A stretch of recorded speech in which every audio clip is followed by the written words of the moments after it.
Good morning, सुप्रभात। मध्य प्रदेश के अतिथि शिक्षकों को सबसे बड़ी खुशखबरी आपको बता देते हैं। जिन अतिथि शिक्षकों का चयन नहीं हो पाया है, अब उनका चयन बहुत जल्दी शीघ्र हो जाएगा। क्योंकि इसकी खबर जब हमारे मध्य प्रदेश के कर्मचारियों को लगी तो उन्होंने शिक्षा विभाग के उस शिक्षा मंत्री उरावदर प्रताप सिंह को ज्ञापन सौंपा है और ज्ञापन सौंपने में स्पष्ट रूप से कहा है कि आप मध्य प्रदेश के अतिथि शिक्षकों के साथ इतना दुर्व्यवहार नहीं कर सकते।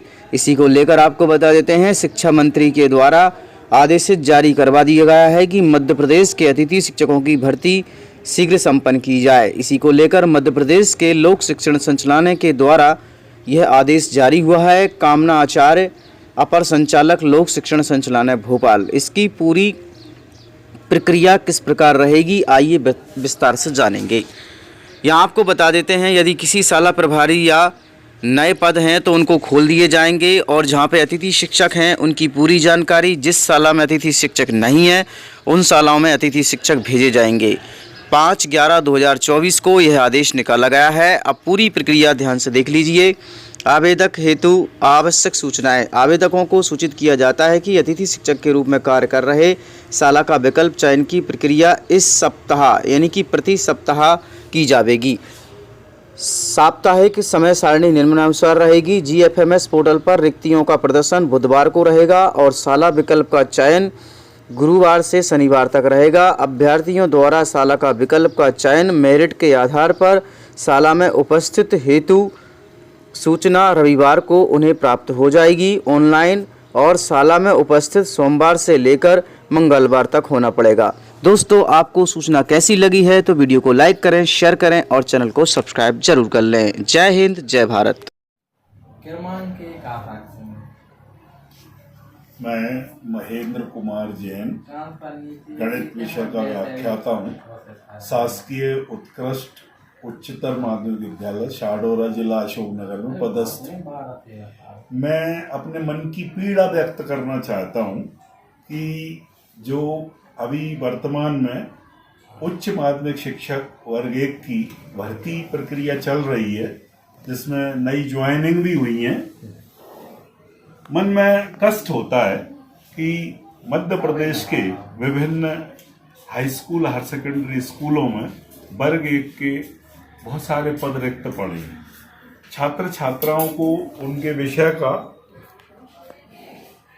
अध्यापन ठीक से नहीं हो पा रहा है। अंग्रेजी एक ऐसा विषय है जो आर्ट्स के बच्चे हों, कॉमर्स के हों या साइंस के हों, सभी में अंग्रेजी विषय चलता है। विद्यालय में हिंदी और अंग्रेजी ये दो विषय ऐसे इनके सर्वाधिक शिक्षकों की जरूरत पड़ती है।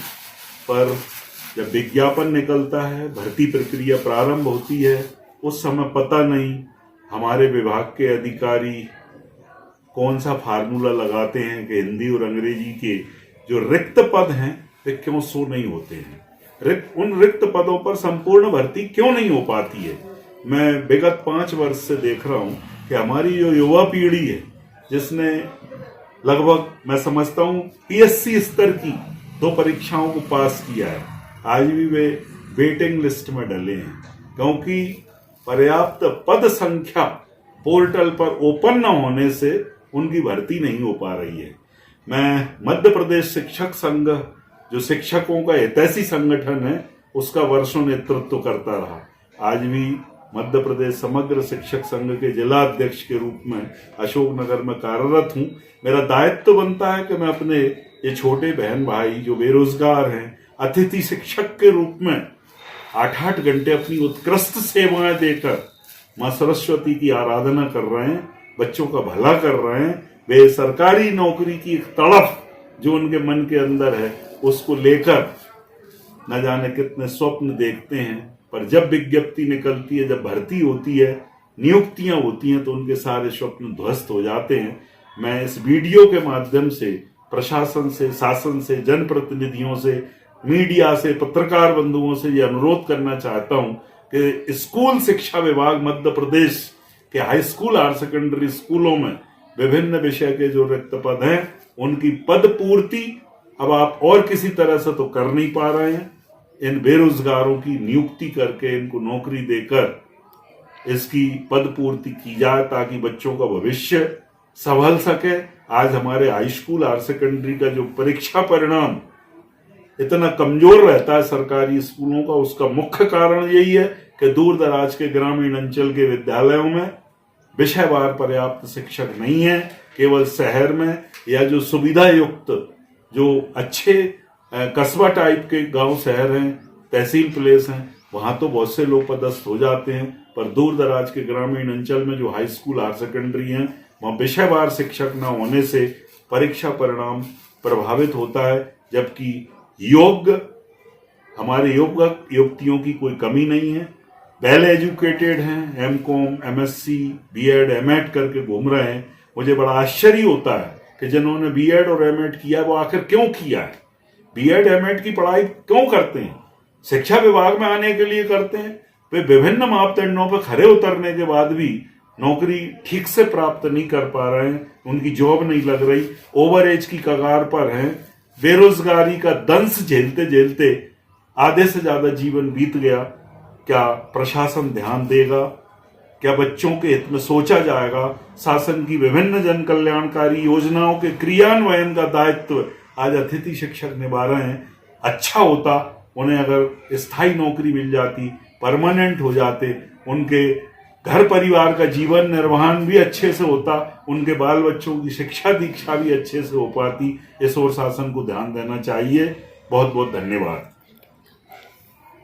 ये जो लाडली योजना आपने शुरू किया मध्य प्रदेश में, अब देखिए लड़की योजना वहां चल रहा है महाराष्ट्र में जो शुरू कर दिया शिंदे साहब ने, अब वैसे ही आप लोग यहाँ पर भी बच्चियों को 2100 रुपए देने की बात कर रहे हैं। बहन अंजना जी जो गरीब बहन है उसके लिए 1000, 1500, 2000 रुपया बहुत मायने रखते हैं छोटी छोटी जरूरतें पूरी करने के लिए। कई बार उसको छोटे छोटे काम के लिए दूसरों के सामने हाथ फैलाने पड़ते थे। लाडली बहना के बाद जब मैंने मध्य प्रदेश में पूछा कि सबसे बड़ा फायदा क्या हुआ है, तो उन्होंने बताया कि घर में हमारी इज्जत बढ़ गई है, सास भी प्रेम से बोलती है और पतिदेव भी ढंग से बात करते हैं और वो आत्मविश्वास से भर गई है। ये रेवड़ी बांटना नहीं है, ये आधी आबादी को पूरा न्याय देने का प्रयास है।